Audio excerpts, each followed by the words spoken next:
uno piensa y uno va viendo que en el transcurso del tiempo, uno mira y dice, che, el derecho constitucional es una cuestión abstracta, una cuestión de élite, difícil de cotidianeidad.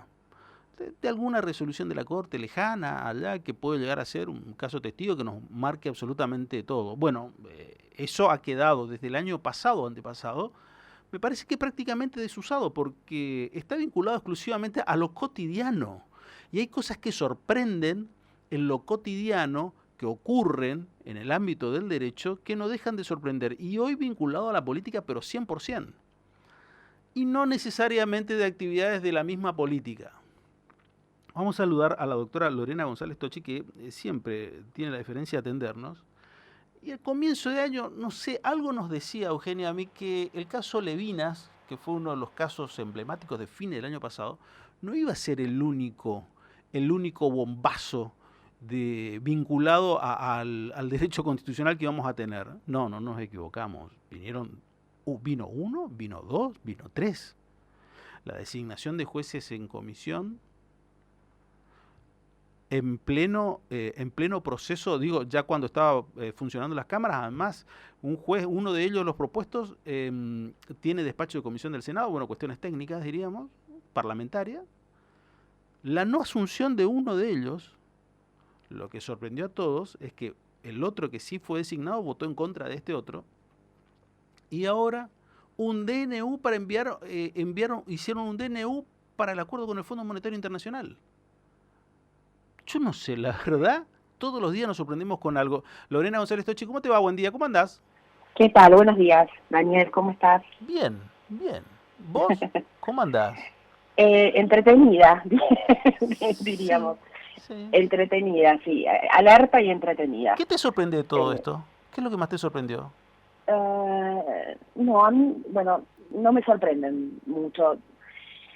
En los últimos años se fue desarrollando una especie de método que es busquemos los atajos, ¿no?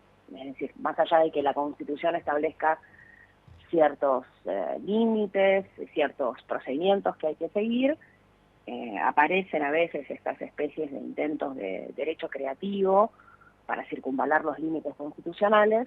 Entonces mucho no me sorprendo, pero yo estoy bastante cerca del fenómeno, por decirlo de alguna manera, y uno tiene la sensación de que está repitiendo siempre lo mismo, y que ya, esto ya lo viví, esto ya lo dije. El Ujú. ejemplo más nítido es la cantidad de veces que en el último año explicamos los requisitos para dictar un decreto de necesidad y urgencia, que no son una opción frente a un proyecto de ley, que no son atajos que la Constitución prevé, y volvemos a explicar lo mismo, ¿no? Lo importante es que la Constitución sigue teniendo esos límites, no es que desaparecen por falta de uso o desaparecen por intento de circunvalarlos, ¿no? Ujú. Así que esa es la sensación de A ver, estar, pero, a ver, ahí también me sí, detengo en algo. A todo sí. esto, ¿no sería de alguna vez algún pronunciamiento del Poder Judicial diciendo, señores, la Constitución prevé que los DNU no deben ser utilizados de esta manera, si no se prevé cuándo el Congreso no puede reunirse, si estamos en... Bueno, lo que vos estás diciendo es la jurisprudencia vigente de la Corte Suprema. Voy a decir el precedente más importante del que se deriva todo lo demás, que es Verocchi. Ujú. Esa regla, en ese caso la Corte, cuando tuvo que empezar a analizar decretos de necesidad de urgencia, dijo no hay una opción para el Poder Ejecutivo entre un decreto de necesidad de urgencia y enviar un proyecto de ley. El decreto de necesidad de urgencia es excepcional y solamente lo voy a poder utilizar si acredito la situación excepcional que no admite más demora y cuando sea verdaderamente imposible que el Congreso se reúna para tratar un proyecto de ley. Entonces, si uno repasa estos requisitos, y la Corte fue muy enfática, no es una opción. No es que vos tenés un menú y vas eligiendo, bueno, este camino es más corto, este camino es más largo, no funciona así. Y encima la Constitución te dice, si usás esa herramienta excepcional cumpliendo con estos requisitos constitucionales, luego el Congreso lo va a tener que revisar, ¿no? Ujú. Así que el diseño constitucional no es malo. El problema es que ese diseño constitucional se complementa, en el caso de los decretos de necesidad de urgencia, con una ley que tiene que decir cómo funciona ese control del Congreso. que es la Comisión Bicameral Permanente. Bueno, pero Nosotros si lo tenemos sigue haciendo la el peor ley Estado, posible. pero Lorena, pero Tenemos, si lo sigue haciendo el Estado, quiere decir que los tribunales inferiores donde van las demandas de este tema tampoco le dan mucho artículo, diríamos. sí, no es tan... El tema es el siguiente. A ver. Se judicializan casos cuestionando la inconstitucionalidad de los DNU. El tema también es el paso del tiempo, pero ¿sabes cuál es el problema en el DNU? No es tanto el diseño constitucional, digamos, sino es el mecanismo de control que la Constitución crea y que el Congreso debió dictar una ley que establezca cómo funciona la Comisión Bicameral Permanente. Esa ley, que tenemos vigente hoy, que es del año 2006, es la peor ley posible. Porque si la Constitución dice, el Congreso va a controlar cuando el presidente use esta facultad excepcional, y controlar implica revisar el decreto de necesidad y urgencia, y si lo convalida, se convierte en ley. Ahora, el problema es que mientras no opera este control, el decreto de necesidad y urgencia entra en vigencia y produce efectos, y la ley, esta ley mala, hecha a propósito, dice que solamente se rechaza cuando el rechazo es de las dos cámaras. Es decir, que si vos lográs que lo rechace una cámara y que la otra no lo rechace, desarmaste el control. No sé si se entiende. Sí. Cuando en realidad debería ser al revés lo que prevé la ley. Debería bastar con que una sola cámara dijera no para que el decreto no funcionara. Bueno, eligieron el peor diseño institucional de control, el Congreso, en el año 2012. Entonces, ahí tenemos, 2006, ahí tenemos un problema muy serio. Y voy a decir algo más. Esta ley, que es la 26122, hubo varios intentos de modificarla, y el último fue el año pasado, tal vez pasó por abajo del radar, fue en octubre, noviembre del año pasado, y yo tuve la suerte de participar como experta en las jornadas que armaron en diputados para ir a exponer sobre por qué es importante modificar esta ley y analizar los proyectos que había en tratamiento. Y llamativamente quedó ahí, quedó en el análisis y no se avanzó con la votación de estos proyectos de modificación. Y más llamativamente, muchos políticos que habían tomado como bandera hay que establecer un muy buen control sobre los decretos de necesidad y urgencia, salieron a decir que no era conveniente cambiar la ley ahora, sino que había que esperar al año 2027. Como si uno tuviera una suerte de derecho adquirido de violar la Constitución. Entonces, creo que se ve bastante nítido el problema. Es un problema de yo voy a cumplir con la Constitución y voy a fortalecer los mecanismos de control que establece la Constitución, o la voy a ir flexibilizando en función de mi conveniencia política. Y ahí en ese problema estamos. La conveniencia, la oportunidad política le permite a aquellos, porque esto en realidad, como lo estás detallando, lo que hay que decir directamente es más allá que uno critique quien use el instrumento directamente, como es la Libertad Avanza hoy por hoy a cargo del Ejecutivo Nacional. Los números en el legislativo, en el poder legislativo, obviamente que son ampliamente desfavorables, y ahí se nota claramente la complicidad en cuanto de lo que se puede denominar oposición de un lado o del otro, o del arco político, como quieras denominarlo, en cuanto a este tema. No hay duda en eso, me parece que... No, por supuesto, vos tenés hoy un Congreso totalmente atomizado. O sea, desde que comenzó la administración Milei, digamos, desde que entró, vos sabés que no tenés mayorías nítidas. Ahora, si el oficialismo tiene números bajos de representación tanto en diputados como en senadores, uno podría pensar, bueno, entonces los mecanismos de control de los bloques de la oposición se van a activar de manera más fácil. Ese control de no darle el poder absoluto, verificar que no se intenten estos saltos a la Constitución.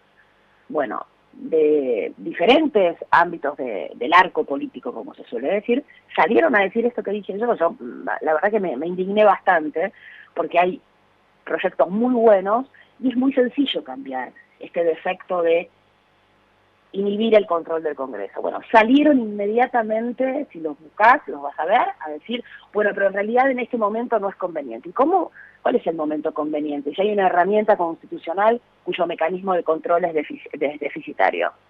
Y la Constitución dice que tiene que haber un control del Congreso.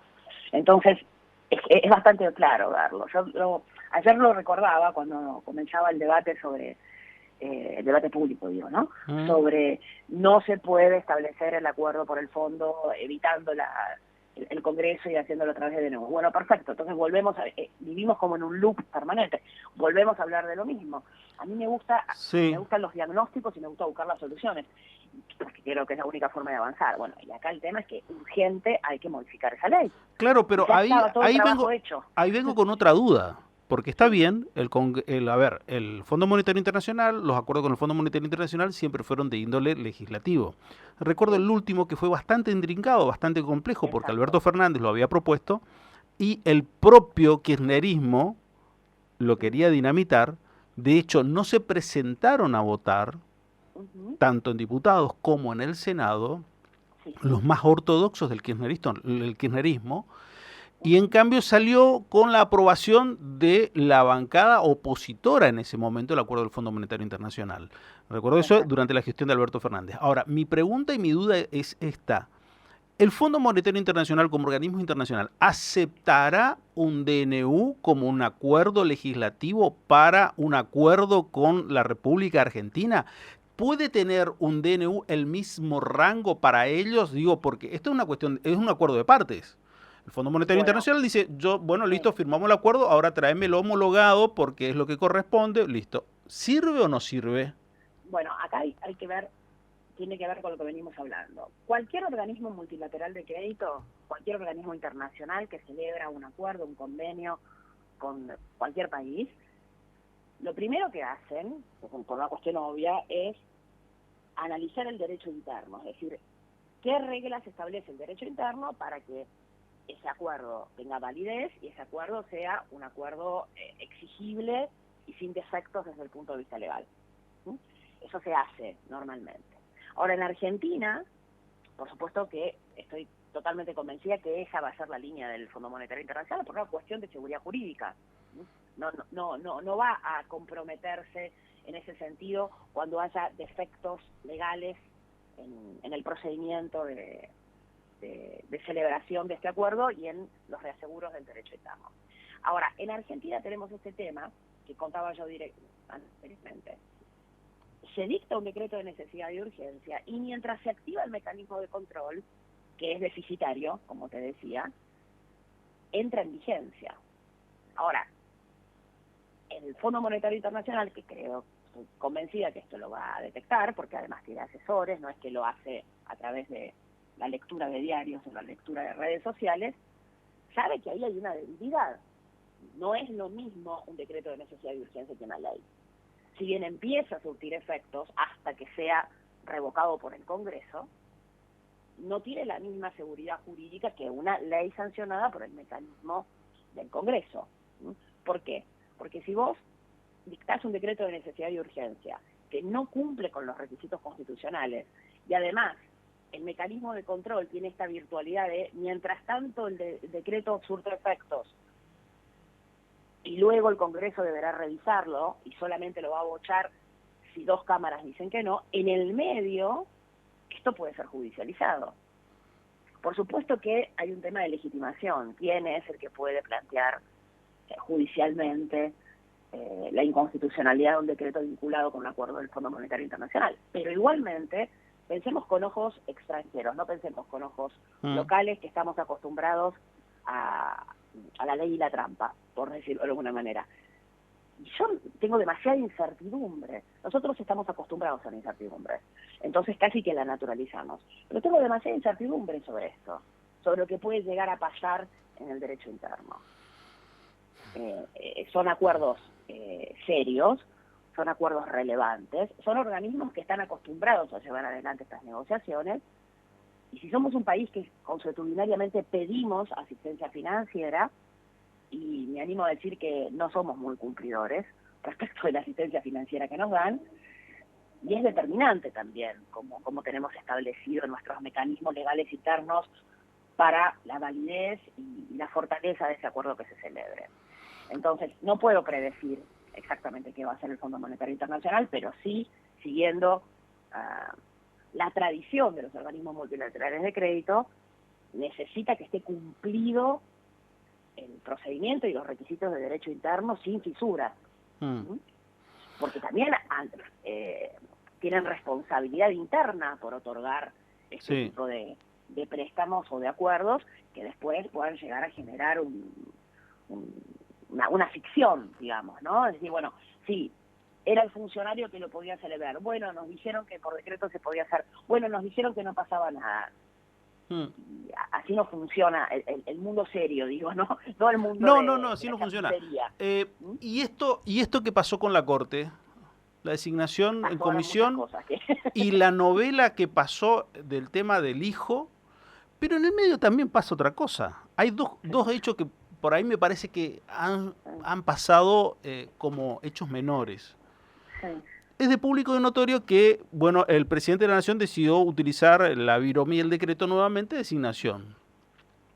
Leí el decreto, la argumentación del decreto me pareció horrorosa. Una de las cosas es decir, casi como nene caprichoso, porque el Senado no me aprueba designo en comisión. No, la Constitución no establece en ningún lugar el tiempo que tiene que tener el Senado para designar a un juez. Más allá de eso, me parece en un momento hasta una ofensa cuando dice el funcionamiento del Poder Judicial, cuando hay 200 pliegos que tiene el Ejecutivo para remitir la propuesta al Senado, y nada de eso lo hizo en el último año. O sea, si la justicia está como está, hay un dejo importante de responsabilidad de este Poder Ejecutivo, que tiene más de 200 pliegos cajoneados entre jueces, fiscales, defensores, y no los remite. Más allá de esa interpretación de lo que es la argumentación del decreto, hay un par de cosas que me llamaron la atención. La primera de ellas es que el hijo tiene el acuerdo de la Cámara de Casación para ser designado juez. Y la Corte le dice que no. ¿Para ser designado juez? Perdón, para jurar como juez por la licencia, por la licencia. Bueno, terminé y te digo que ahí está, por la licencia. Una licencia extraordinaria para asumir como juez designado en comisión, y fuera de sus competencias, la Cámara de Casación le otorgó una licencia. Esas licencias no las otorga la Cámara de Casación. Claro, otorga la Corte. Pero está bien. Pero a ver, vamos por parte. Voy a eso. Vamos a ese primer caso, porque después hay otro que quería preguntarte, que está vinculado a García Mansilla, y no es lo que están hablando de público notorio, sino es otra cosa. Ahora, ¿cómo le explicás vos a tu alumno, cuando vos das clase en la UBA, sabe qué, señor? La Cámara de Casación dice esto, y la Corte dice exactamente lo contrario con esto. Ahora, la Cámara de Casación se tomó una atribución que no le era propia. ¿Cómo le explicas eso?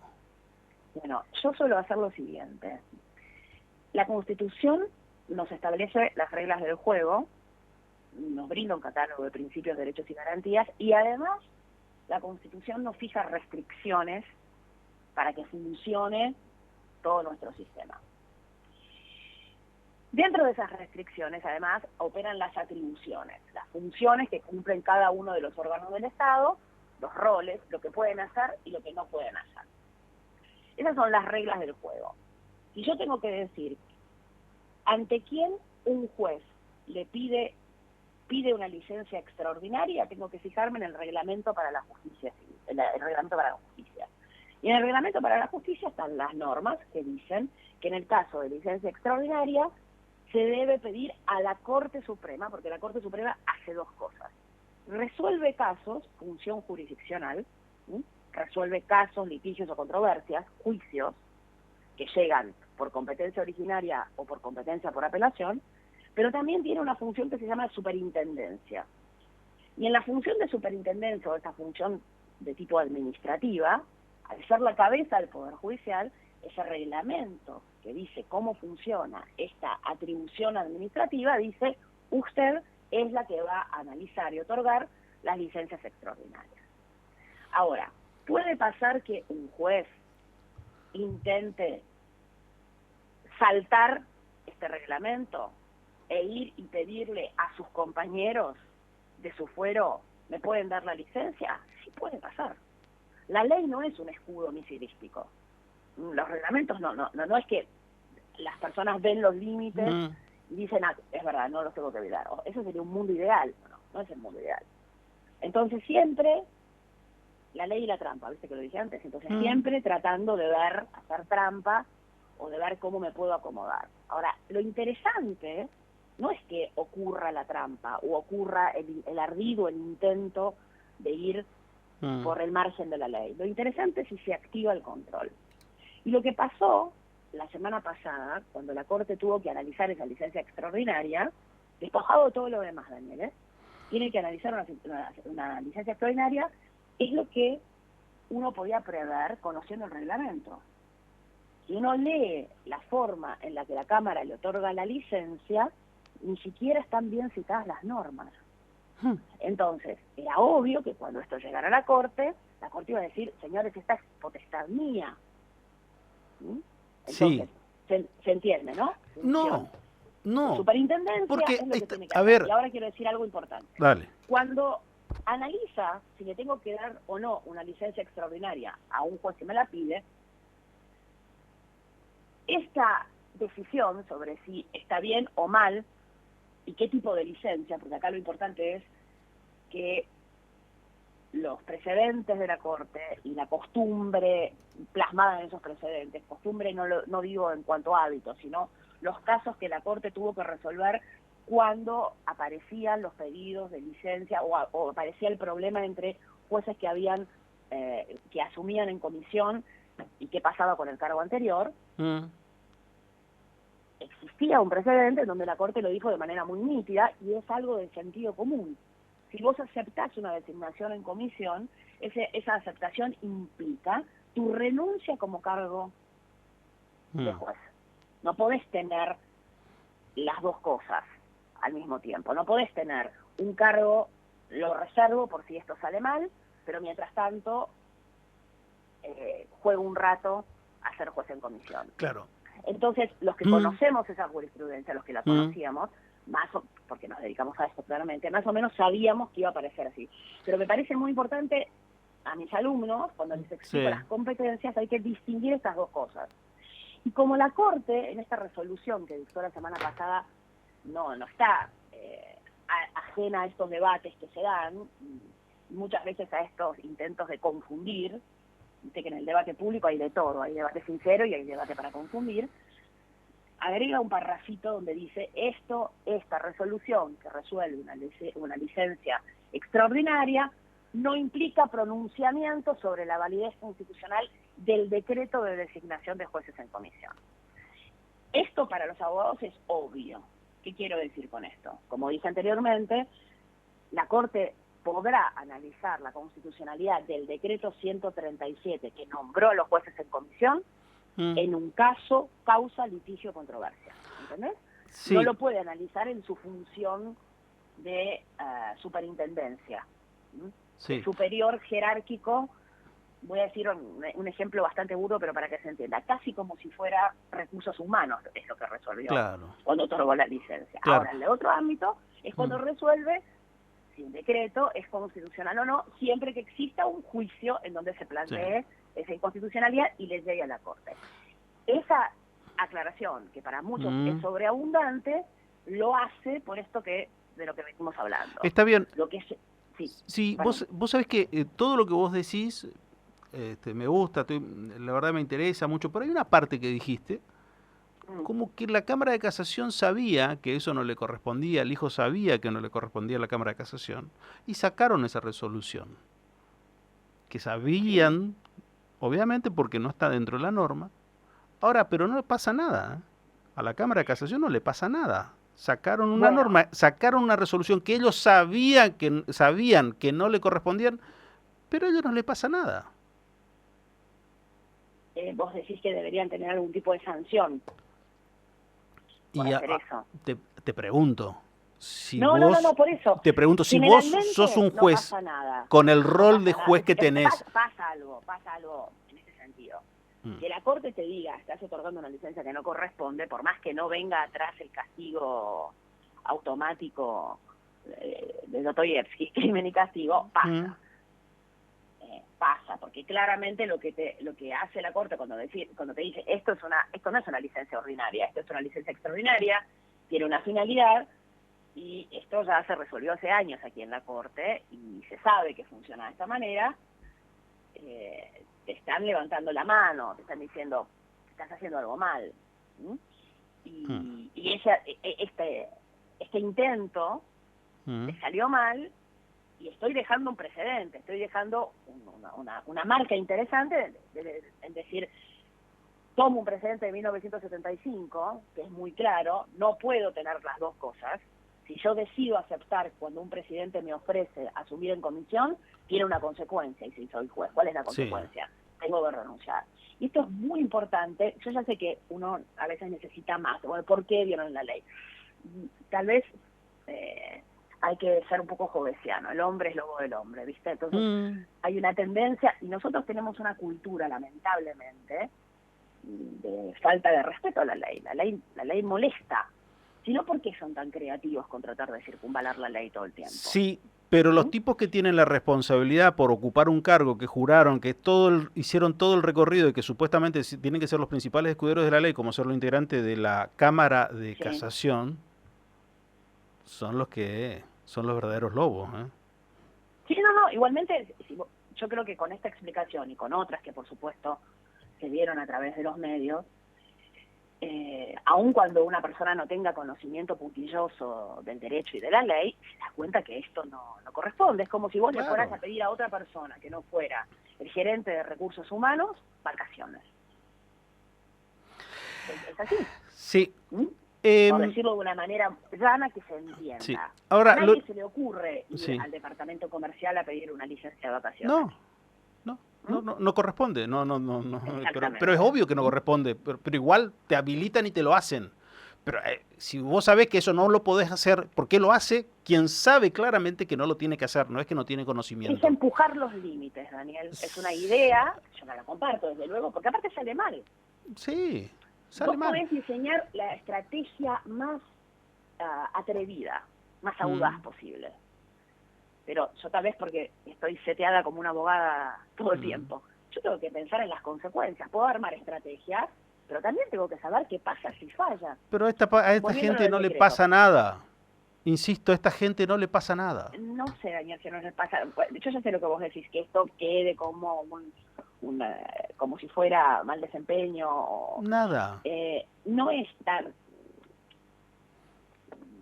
Uno tal vez necesita un correctivo inmediato, una sanción, por decirlo de alguna manera.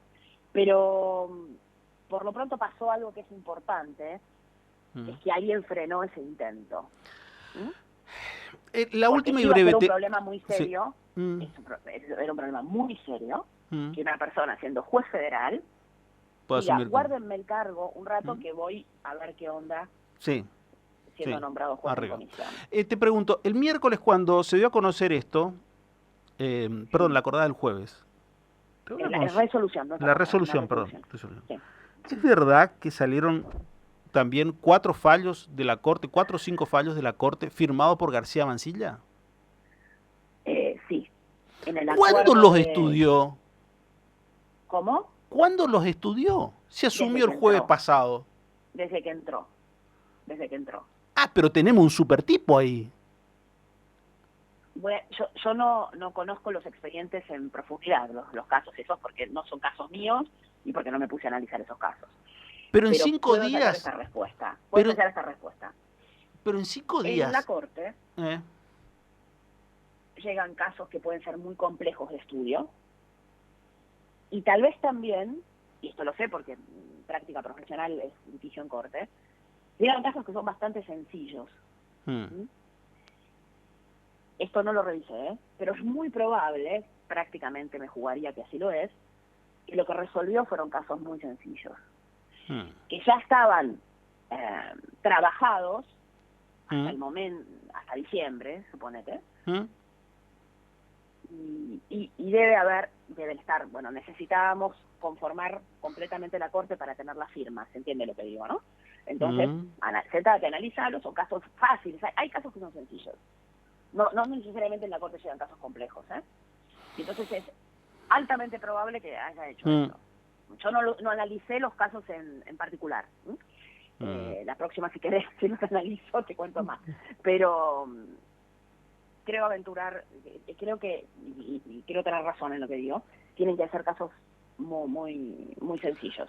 No deben ser casos muy complejos. La verdad, ruego equivocarme y que vos tengas Sí. la razón en esto, que sean casos extremadamente sencillos, porque la interpretación inicial no es para nada para mí positiva. Es decir, una persona como integrante de la Corte en 48 horas hábiles que tuvo, porque el viernes y el miércoles nada más tuvo días hábiles, firme 5 sentencias, sin haber leído, porque no creo que un expediente que llegue a la Corte, por más que sea sencillo, sea un expediente pequeño de fácil o rápida lectura. Espero completa y plenamente... El único escenario posible es estos casos muy fáciles que ya estaban por salir. Los que litigamos en la Corte, cuando la Corte se desarma en diciembre, con la salida de Maqueda, tenemos casos que estaban en la puerta. ¿Entendés? Ya giraron por todas las vocalías. Uno no puede ver el resultado, pero puede ver, es como el juego de la boca, ¿viste? Uno puede ver cómo va girando por las diferentes vocalías. Cuando ya pasa por todas las vocalías, vos sabés que, bueno, falta poquito para que salga la sentencia, están trabajando la sentencia. Entonces es muy probable que sean casos sencillos, fáciles, por ejemplo, casos de competencia. ¿Quién es el juez? Todo esto lo estoy aventurando porque yo no analicé en profundidad esas supuestas 4 sentencias donde firmó. Pero me comprometo que para la próxima lo reviso. Entonces, cuando ya está, falta algo, y son casos que tienen que salir, porque acordémonos de esto. La Corte tiene que seguir funcionando. Totalmente de acuerdo. Entonces, tal vez, en este entendimiento, se nombra un juez por decreto, y hay que decir algo respecto a García Mansilla. García Mansilla encaja en los requisitos excepcionales del 99-19. Claro. Porque es el juez nominado para reemplazar a la vacante de Maqueda, y la Constitución en el inciso 19 dice que ocurran durante el receso. La vacante de Maqueda se produce durante el receso y lo nombran durante el receso. Después podemos analizar otros aspectos, pero si yo me tengo que fijar en lo que dice el 99-19, ahí está. Hijo no, desde luego, porque el hijo fue propuesto y nominado e incorporado en un decreto para cubrir la vacante de Elena Hayton de Nolasco. Esa vacante se produjo el 1 de noviembre del 2021. Claro. Por esto creo que no hay discusión alguna de ningún tipo y de ninguna especie. No. Sin contar también que no es un dato menor, que en la argumentación, eso lo explicaba hoy, que en la argumentación decía del tratamiento fallido en el Senado cuando el hijo tenía, mejor dicho, despacho de comisión, o sea que ya estaba para tener tratamiento. O sea, eso decir que el Senado no trató el tema, no, el Senado precisamente si avanzó con un tema es exclusivamente del hijo. Mira, ese argumento del decreto de designación en comisión en marzo del 2024 fueron presentados los candidatos por el presidente, ¿no? Y ahí arrancó el proceso, ¿no? El proceso implica el trámite para que el Senado les dé acuerdo, que tiene un paso previo, que es la celebración de audiencias públicas y el procedimiento ante el Ministerio de Justicia y luego ante el Senado de adhesiones o impugnaciones a los candidatos. Todo ese proceso duró un año, prácticamente.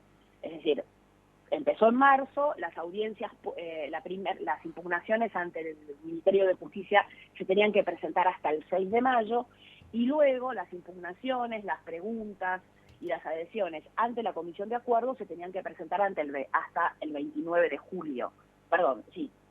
julio del 2024. Y las audiencias públicas de los 2 jueces se tomaron en agosto. El 21 de agosto el hijo y el 28 de agosto García Mansilla. Una vez que terminan las audiencias públicas, la comisión tiene que emitir un dictamen a favor o en contra. Sí. Tradicionalmente la Comisión de Acuerdo del Senado lo que hace es dictámenes a favor, en este caso 9 firmas para que diga este candidato está apto, discutámoslo en el recinto, así le damos, ejecutamos los 2/3 para que sea juez. Y tradicionalmente la comisión de acuerdos, cuando no le gusta un candidato, no emite dictamen. No hay antecedentes de dictámenes de rechazo, prácticamente. Es una práctica parlamentaria, ¿entendés? Es como, lo duermo, listo, no digo nada, quedó ahí. ¿Sí? Ejemplo, Carles es el último perdón. integrante mejor dicho, el último postulante para la Corte que nunca fue tratado en despacho de comisión. O sea, ese es el último caso para integrante de la Corte, propuesto por Cristina Fernández de Kirchner, que después obviamente no tuvo su tratamiento en ese sentido. Se me recontra fue el tiempo. Yo no sé si te diste cuenta de todo lo que hablamos, todo lo que discutimos. Y que podríamos seguir discutiendo, está claro, porque acá me están mirando con ojos diciendo, tenemos un montón de cosas todavía, te estás colgando yo ahí. Encantada, bueno, pero vos tenés que hacer un programa. Sí. Pero vos sos el que organizás tu programa. Vos sabés que siempre me encanta escucharte y te agradezco siempre la amabilidad que tenés para hablar sobre estos temas que por ahí son bastante complejos, pero que hacen y mucho a la República Argentina. Lorena, gracias. Gracias a vos, como siempre. Gracias, un beso. Gracias, buen domingo. Lorena González Tochi, una gran constitucionalista en contacto con nosotros.